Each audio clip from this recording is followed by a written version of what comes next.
Guys welcome to my channel. So guys আজকে দেখুন মা কী করছে। মা এখানে বাজার থেকে দুটো তার এনেছে, এনে এইভাবে ছুলাচ্ছে, ছুলিয়ে এটা থেকে রস বার করে সেটা দিয়ে পিঠে বানানো হবে। পিঠে বানানোর জন্য মা এইটা থেকে রসগুলো এইভাবে বার করে নেবে। তারপর এই রসগুলোকে বেঁধে একটা কাপড় দিয়ে তারপর ওটার থেকে কী জানি রস বাড়ানোর পর কতক্ষণ পর ওই রসটা দিয়ে মা পিঠে বানাবে। আর মা পিঠে বানানো শুরুও করে দিয়েছে। এই দেখো এটাতে কী কী ইউজ হয়েছে সেটা তো আমি দেখাতে পারলাম না, তবে বলে দিই কী কী ইউজ হয়েছে। সেটাতে আটা ইউজ হয়েছে, চাউলের গুঁড়ো ইউজ হয়েছে, সুজি ইউজ হয়েছে, আর চিনি ইউজ হয়েছে। আর তোমার এইভাবে দুই করে মা দিয়ে দিয়েছে গরম কড়াইতে।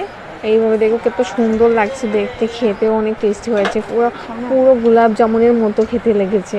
এইভাবে দেখো লুকসটা দেখো কত সুন্দর হয়েছে, আমার অনেক খেতে ভালো লেগেছে। আমি খেয়েছি অনেকটা, 5-6টা খেয়ে নিয়েছি, আর আরও রয়েছে, আমি খাবো সকালে উঠে। সো বাই গাই।